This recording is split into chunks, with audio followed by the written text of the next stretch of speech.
Le Parti pour la laïcité et la démocratie est heureux de vous accueillir sous ce chapiteau et de partager, comme chaque année, à 15 h, un débat autour d'une thématique. Et la thématique cette année est Révolutions arabes, entre guillemets. Après les dictatures, l'islamisme politique, point d'interrogation.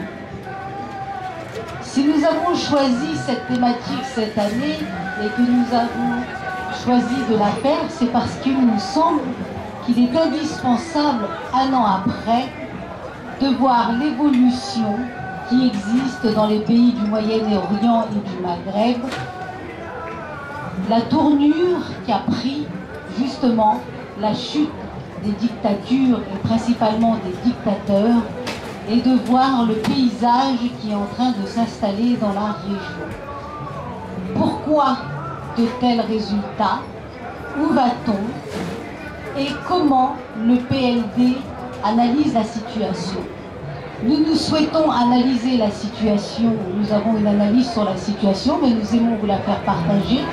Nous ne détenons pas la science infuse, et que si nous vous invitons à un débat, c'est pour échanger, pour partager avec vous, parce que nous pensons qu'il est nécessaire que ce débat s'engage entre nous et que nos amis qui viennent d'Algérie et qui vivent la situation algérienne au quotidien, puisque vous savez que nous recevons une délégation algérienne tous les ans, composée de Moulay Chentouf, qui est le coordonnateur au sein du Parti de la laïcité et de la démocratie, et que notre équipe se rajeunit puisque un nombre important de jeunes hommes et de jeunes filles rejoignent le PLD et qui eux aussi, à l'aune de ces révolutions entre guillemets, eux aussi ont un point de vue et une analyse. Et certains et certaines sont ici. Et je tiens à saluer la présence de nos camarades aujourd'hui à Paris et à la fête de l'UMA.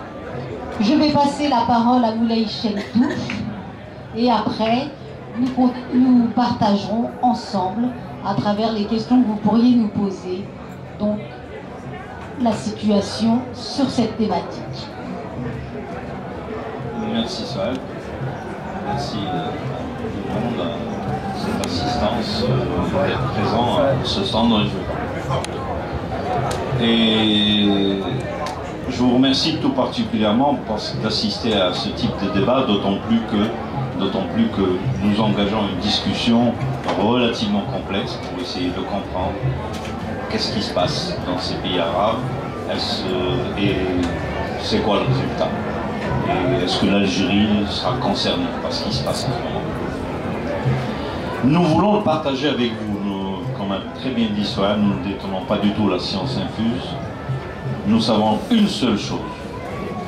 Nous ne voulons pas de dictature, ni un Bouteflika, ni un Moubarak, ni un Assad, ni un Kadhafi, mais nous ne voulons pas d'islamisme aussi modéré soit-il. Que ce soit clair sur ce plan-là. Et nous voulons donc partager avec vous, essayer de comprendre avec vous. On ne veut pas faire un débat classique où il y a une communication d'une heure et ensuite des débats, des interventions de part et d'autre. Nous voulons avoir un peu le point de vue de tout le monde et surtout de nos amis ici français en France. Personnellement, moi je me réjouis dans l'avion où j'étais de jeudi pour venir ici, quand je lisais Le Monde diplomatique, un journal que je lis pour information, mais cette fois-ci que j'ai apprécié plus ou moins parce qu'il y a déjà une première analyse sur la confusion et la désinformation de ce qui se passe en Syrie. Donc à partir du moment où déjà le monde diplomatique commence à se poser ce genre de questions, un article fait par Marc Miramont et Antonin Amado, c'est déjà en soi positif quand on essaye de comprendre qui est derrière l'Arabie Saoudite, le Qatar, et qu'on utilise les intellectuels de service de style de Bernard-Henri Lévy, etc. Donc déjà que le monde diplomatique pose ce genre de problème en soi, et je vous invite à lire cet article, il est relativement intéressant. Donc ce que nous pensons aujourd'hui, la crise est telle sur le plan économique dans le monde, elle est telle que les grandes puissances de ce monde ont décidé de changer le monde. La crise économique est telle que les grandes puissances de ce monde ont décidé de changer le monde. Et je vais dire une phrase qui peut être dangereuse, quitte à faire une guerre mondiale. Quitte à faire une guerre mondiale avec les Russes et les Chinois. Parce que se bagarre les territoires mondiaux. Et quand on veut faire une guerre, quand on se prépare à une guerre, même si c'est pas pour demain, c'est dans 10 ans, dans 20 ans, il faut d'abord dominer les régions où il y a des richesses, où il y a de l'énergie. Donc il faut changer de stratégie. Et la stratégie, mais en même temps, il faut qu'il la change d'une manière un peu moderne pour essayer de faire passer la pilule au peuple d'une manière générale. Donc ils ont décidé de faire en sorte que les dictateurs qu'ils ont soutenus pendant un demi-siècle, soutenus réellement sur tous les plans, les Moubarak, les Kadhafi qui a été reçu en grande pompe ici à Paris, etc., y compris Bouteflika au milieu. Aujourd'hui, ces gens-là ne font plus l'affaire, mais ce n'est pas les démocrates de ces pays qui doivent les remplacer, c'est les islamistes modernes qui doivent les remplacer. Et c'est la raison pour laquelle on les met en avant. On l'a senti même en Algérie quand les premières manifestations ont été organisées en janvier et en février 2011, quand nous avons créé la fameuse coordination nationale pour le changement démocratique. On a senti dans nos manifestations une présence islamiste. Une présence islamiste, certes modeste, mais elle était présente par des personnes importantes, y compris le Ali ibn Hajj, par des personnes importantes, pour récupérer, au cas où les manifs fonctionnent, comme ils l'ont fait en Tunisie, comme ils l'ont fait en Égypte, pour récupérer donc ces manifestations. Donc ce qui se passe aujourd'hui en Syrie nous interpelle réellement. Pour nous, la Syrie, qu'il n'y ait pas d'équivoque, le président syrien actuel, il est responsable, mais il n'est pas le seul responsable. Non seulement c'est tout son système qui est responsable, mais les États-Unis, l'Europe et la France sont responsables également de ce qui se passe en Syrie, avec ce président syrien. Mais le plus dangereux pour nous, c'est qu'à l'heure actuelle, le terrorisme est devenu une arme. Il est devenu une arme pratiquement pour déstabiliser le pouvoir. Et nous en connaissons une chose, dans la mesure où le terrorisme chez nous s'est déployé sérieusement dans les années 90 pour déplacer un pouvoir, pour déstabiliser le pouvoir algérien, etc. Et à l'époque, on le dit honnêtement, à l'époque, nous-mêmes, nous étions contre ces terroristes-là, contre l'islamisme politique. Certains disaient qu'on défendait le système à l'époque dans les années 90, mais nous étions pour cet arrêt du processus électoral parce que nous ne voulons pas que le fils prenne le pouvoir, nous ne voulons pas que le fils devienne pour nous le nouveau Hitler de manière générale. Et ce qui est paradoxal, c'est que le terrorisme a commencé à grande échelle dans les années 90. Et on s'aperçoit qu'aujourd'hui, ce terrorisme est utilisé en Syrie, il est utilisé en Libye, il est utilisé un peu partout pour pouvoir encore une fois déstabiliser les régimes, non pas au profit de régimes démocratiques, mais au profit de régimes soi-disant islamistes modernes. La preuve en est, c'est l'Arabie Saoudite qui dirige derrière, et c'est le Qatar qui finance. C'est un peu l'Arabie Saoudite qui est un peu l'idéologue avec la Turquie, et c'est le Qatar qui finance. Un Qatar où il n'y a aucun respect des droits de l'homme, un Qatar qui ne connaît pas ce que c'est que la démocratie, et n'en parlons pas de l'Arabie Saoudite, où il y a des décapitations tous les jours, etc., où on coupe des mains pour un oui, pour un non, même si c'est pour un vol. Et ces pays-là deviennent un peu le flambeau, soi-disant, de la démocratie. Et donc on s'aperçoit que ces crises économiques que les pays occidentaux connaissent sont tellement terribles qu'ils ont compris qu'il faut changer le monde. Et c'est la raison pour laquelle ils sont en train, les pays occidentaux, nous le disons ouvertement, en train de fomenter des troubles à l'heure actuelle dans tous les pays. Au lieu d'aider, et j'insiste, parce que c'est faisable, au lieu d'aider les démocrates de tous ces pays qui existent partout, les démocrates, y compris, je suis convaincu, en Arabie Saoudite, qui existent partout, au lieu de les aider, de discuter avec eux, de trouver la solution pour une alternance, eh bien non. Parce que c'est clair que les démocrates algériens ne se mettront pas, à mon sens, à genoux devant les démocrates français ou américains. Parce que nous avons d'abord la même formation, on est sortis des mêmes écoles, etc. Et si nous ne sommes pas corrompus, il n'y a aucune raison de se laisser disons, diriger par ces pays-là. Il se trouve que nos dictateurs d'hier et nos islamistes modérés d'aujourd'hui, eux, acceptent d'être dirigés par ces Occidentaux. Et donc, ces troupes qui sont fomentées dans les différents pays, ça devient extrêmement dangereux dans la mesure où il y a un désordre trop important. On le voit ce qui s'est passé dernièrement uniquement en Libye, est une démonstration que certains pensaient qu'il n'y aurait plus de 11 septembre. C'est un petit 11 septembre ce qui s'est passé en Libye. Et il y aura encore des 11 septembre. Peut-être pas aux États-Unis, mais ailleurs, etc. Parce qu'on pense que les islamistes modérés sont modérés et ils accepteront de ne pas commettre des actes terroristes, d'autant plus que le Qatar et l'Arabie Saoudite est derrière eux, mais ils sont incontrôlables, ce genre. Même s'ils décident plus ou moins que pendant une année ou 5 ans, par une simple loi, on n'attaque pas, on ne fera plus d'actes terroristes, plus de bombes, plus ceci, par une simple loi, mais après on peut reprendre facilement, au bout de la 6e année, quand ils le décideront, un de ces 4 matins. Et on oublie que ceux qui ont tué l'ambassadeur américain en Libye, ce sont ceux que l'ambassadeur américain a installés à Razia. Ce Ben Laden, le responsable du 11 septembre, on oublie que c'est les États-Unis qui l'ont pratiquement installé également. Pour faire sortir, pour faire éclater l'URSS, etc. Et donc ça devient extrêmement dangereux.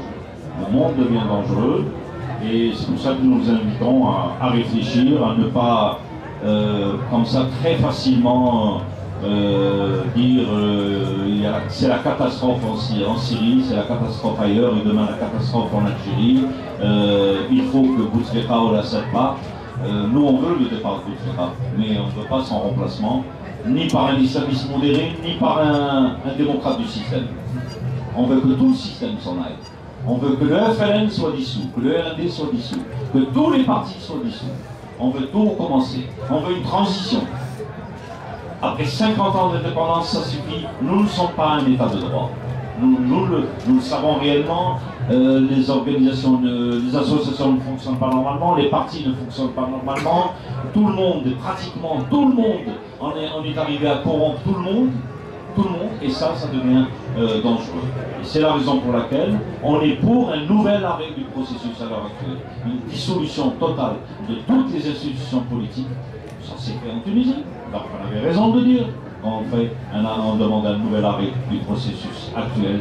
C'est plus électoral, mais du processus. Ça s'est fait en Égypte, même si c'est pour quelques mois. C'est parce que ça ne réfléchit pas assez. C'est parce que les Occidentaux, d'une manière générale, veulent des petites transitions très rapides pour pouvoir mieux contrôler la situation. Nous disons qu'une transition doit se faire dans le calme, et qu'elle prenne le temps que ça doit prendre. Et quand tous les textes seront prêts, quand tout le monde pourra participer, toutes les forces vives du pays, les travailleurs, les enseignants, les femmes, les jeunes, les étudiants, etc., et des associations d'une manière générale, et on discutera des nouvelles lois, y compris sur les partis politiques. À ce moment-là, on passera tous ces textes-là par référendum. Quand tout ce travail sera terminé, on pourra réfléchir à une nouvelle Assemblée nationale. À ce moment-là, on pourra participer aux élections qui seront contrôlées par cette transition et non pas par des forces occultes. Ce qui est le cas en Libye aujourd'hui. Parce que nous avons, s'il a été installé un CNT d'une manière très autoritaire, comme à l'époque en Algérie, de CNT, même si ça nous a arrangé plus ou moins parce que le fils a été interdit, etc., et l'islamisme n'a pas été au devant de la scène, mais la transition a été installée par des décideurs, et les conséquences, on les voit, le travail n'a pas été terminé, jusqu'à aujourd'hui on est au même point. Il faut donc que cette conférence nationale termine son travail, passe ensuite à une élection d'une nouvelle assemblée, et avec de nouvelles règles. À ce moment-là, tout sera contrôlé par cette institution et non pas par d'autres forces. On dit que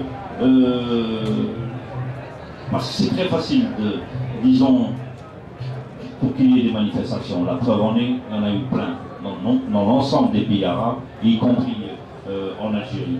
Des manifestations, des émeutes, surtout en Algérie, il y en a tous les jours, pratiquement.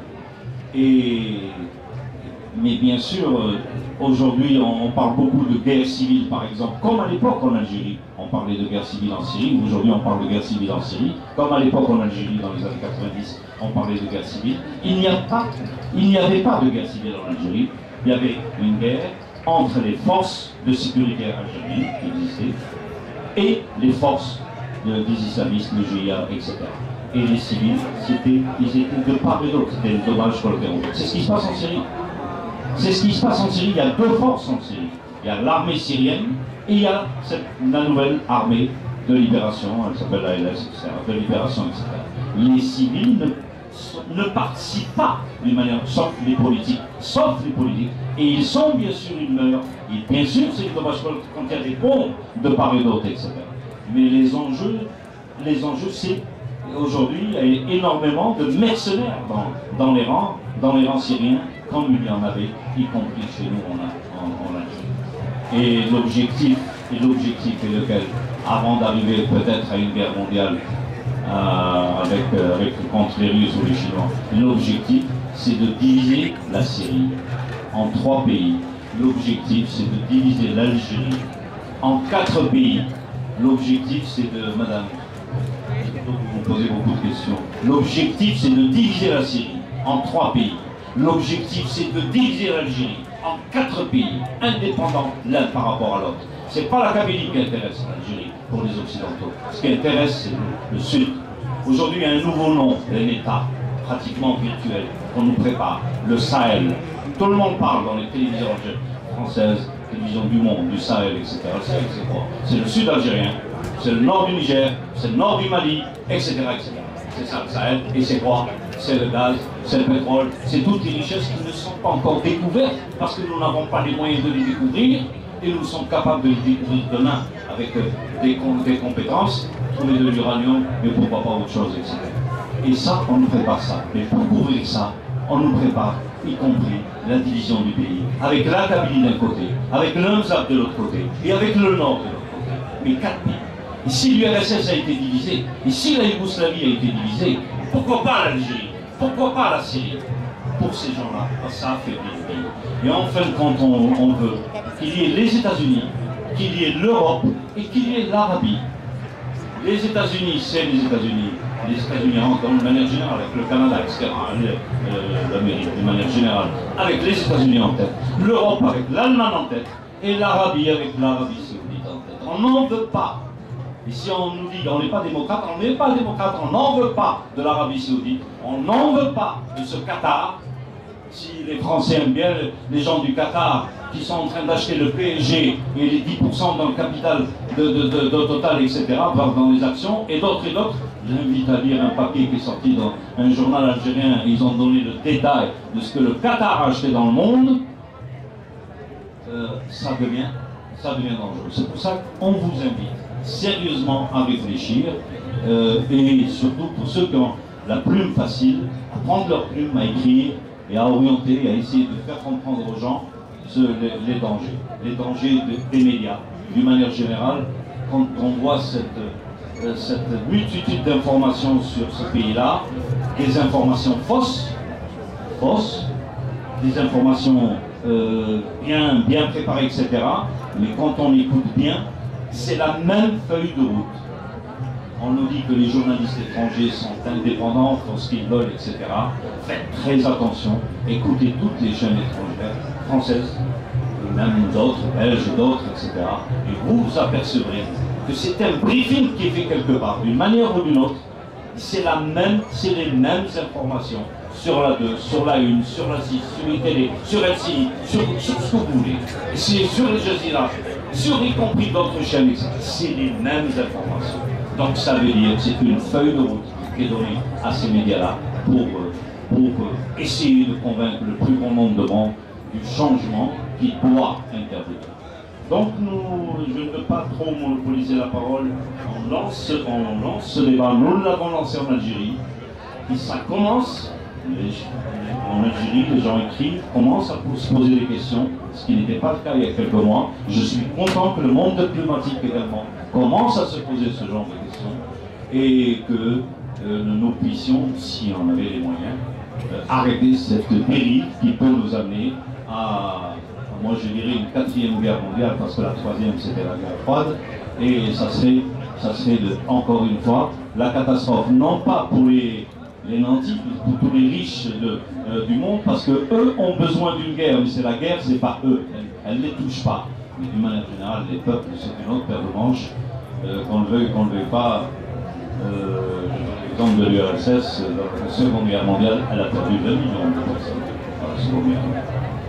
Et donc c'est le peuple d'une manière générale, et non pas les dirigeants qui partent. Et donc je vous invite à réfléchir et à faire comme ces journalistes, comme nous-mêmes, comme les journalistes algériens, etc.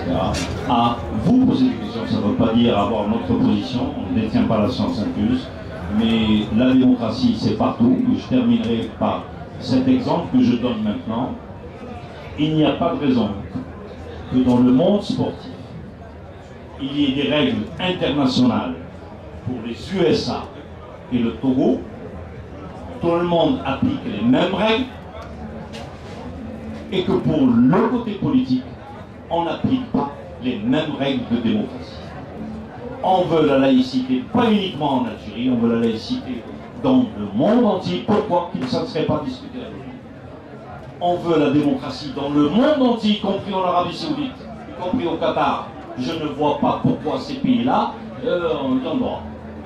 Ils ont le droit de construire des mosquées partout, d'autres n'ont pas le droit de construire des églises ou des synagogues chez eux. Ça n'a pas de sens. Donc le monde devient dangereux parce que ça n'a pas de sens. Et voilà, je termine par cet exemple-là, et en faire en sorte qu'il y ait des règles mondiales, qu'il n'y ait pas de deux poids, deux mesures, qu'il n'y ait pas deux poids, deux mesures, sous prétexte qu'on est plus civilisé, que les Américains ou les Européens sont plus civilisés que les Arabes, les Berbères, etc., etc. Voilà, je vous remercie.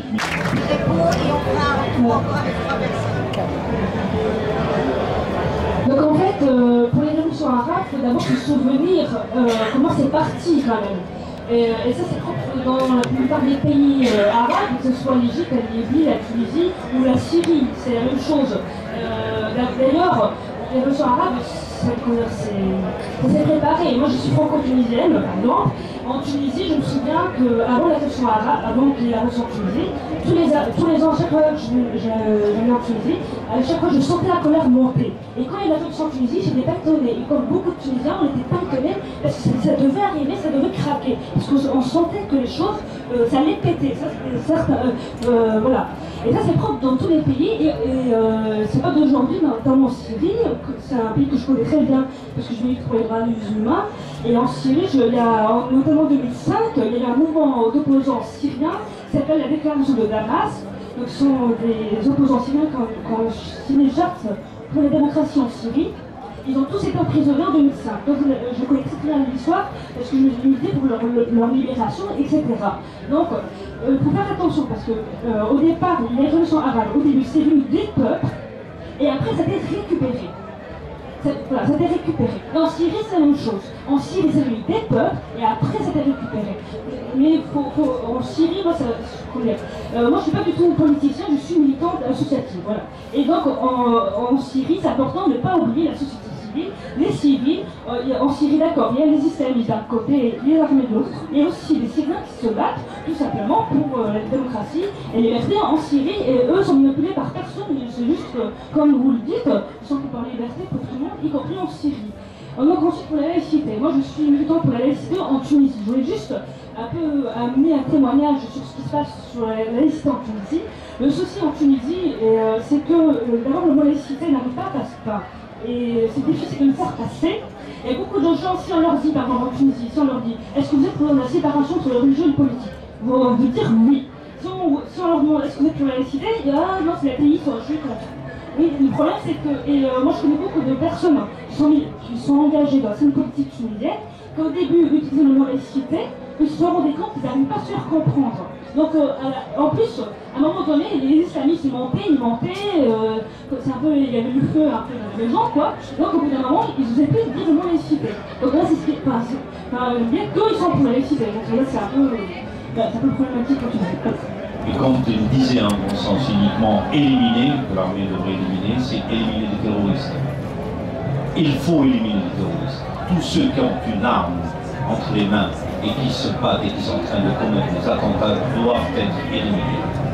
La preuve, y compris les pays qui se réclament des droits de l'homme, etc., eux utilisent toutes les armes possibles pour éliminer. Guantanamo, on n'en parle pas souvent. Mais par contre, l'islamiste du coin qui n'a pas d'armes dans les mains, personne ne parle de son élimination. S'il doit créer une quelconque association, il peut le faire normalement. Il doit le faire. Mais créer un parti politique avec un objectif d'un État théocratique, même s'il passe par une transition d'une petite république, on n'en veut pas. Et la phrase de notre ami de Benedouala est significative. Il a dit, si jamais les islamistes prennent le pouvoir en Algérie, je me suiciderai. Et dans les faits, c'est une réalité. Pourquoi?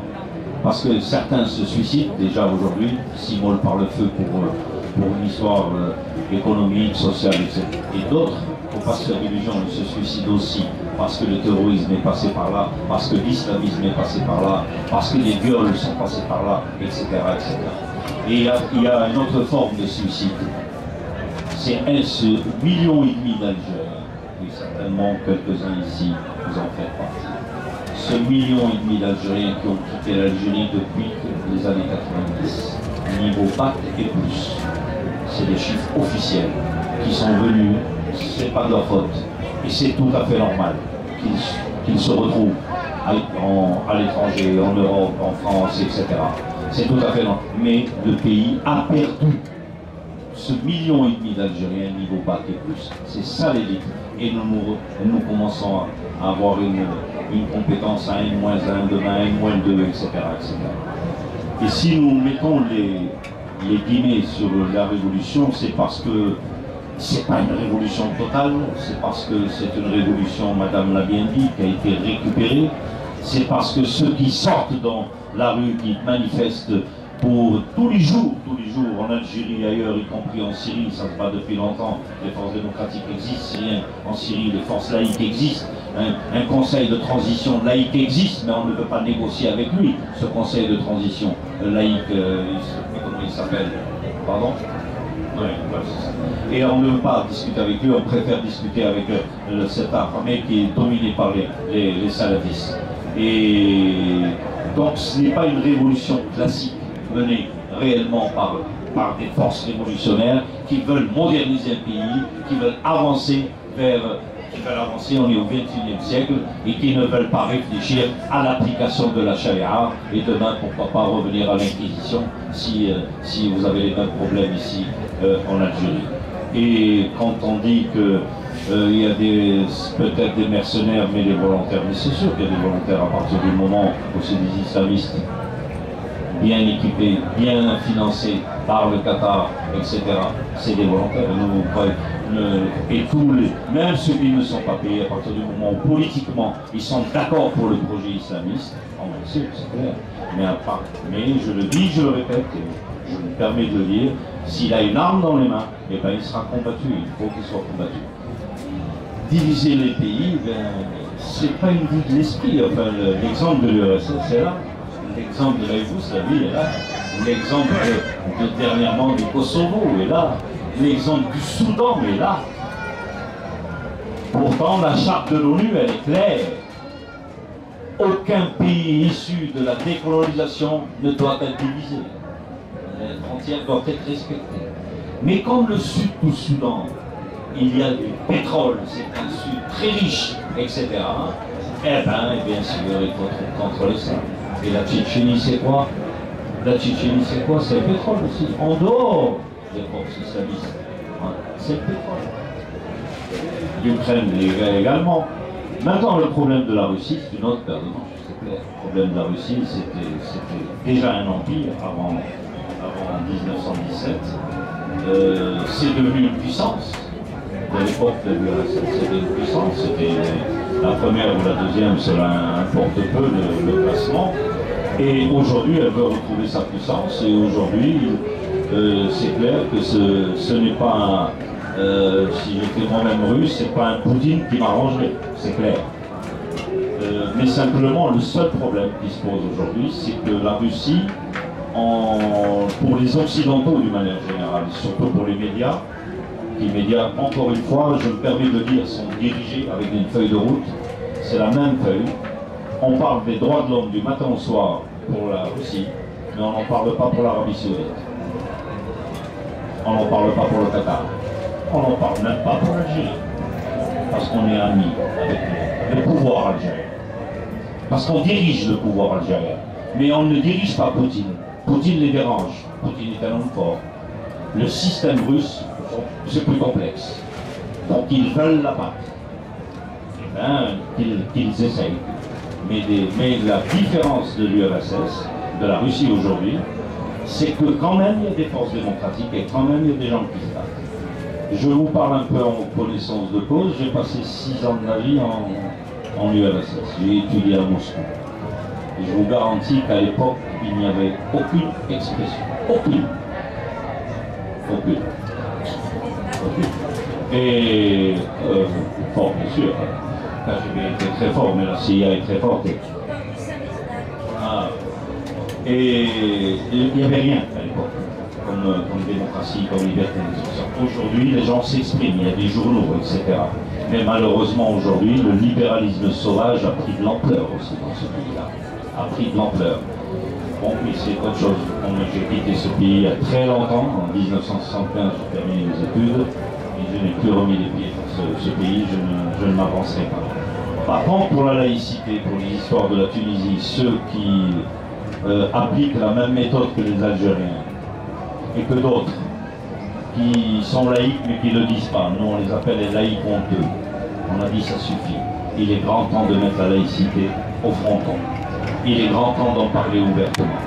Nous avons décidé d'en parler ouvertement, de courir même le risque d'avoir des ennuis sérieux, et avec le pouvoir et avec les islamistes, mais nous avons décidé que notre parti s'appellerait le Parti pour la laïcité et la démocratie.